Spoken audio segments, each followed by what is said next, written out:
While the whole world lives in fear of the coronavirus pandemic and adopts, among other measures, confinement and closing of borders, the movement of women and girls for peace and security in Burundi, MFFPS, deplores the fact that the Burundi, meanwhile, continue to prepare for the election as if nothing had happened. Some measures have been taken to fight the pandemic, such as hand washing in certain public places, but they are clearly insufficient given the seriousness of this threat. Like all countries where COVID-19 has already appeared, the MFFPS believe that it will be prudent and responsible for the government of Burundi to postpone the election to avoid large gatherings, to involve the local administration in the fight against the coronavirus by enforcing the hygiene and social distancing guidelines, and to accept to cooperate with its technical and financial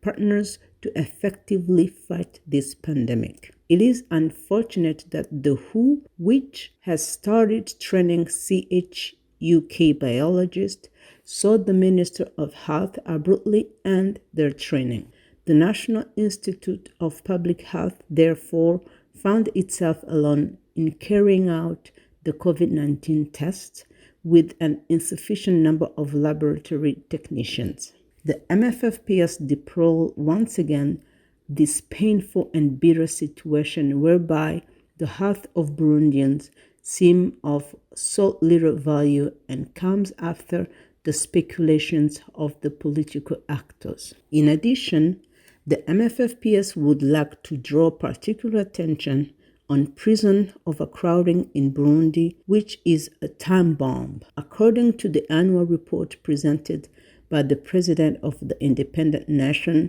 Commission for the Human Rights, CNIDH,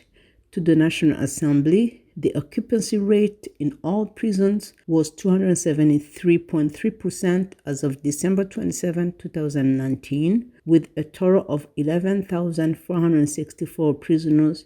while the prison's capacity is of 4,194 people. And it is so shocking to note that 5,000 prisoners, who represent 45.5%, are in preventive detention. It should also be noted that the prisoners are in contact with the prison staffs who live outside. In addition, the President of the Republic had announced a presidential pardon a few days before the new year. Now that there is an emergency, the MFFPS urges the Minister of Justice to take the necessary measures to implement this pardon measure, especially since a commission has been set up to identify the beneficiaries of this pardon. It is more than urgent to unclog the prisons by releasing these pardoned people,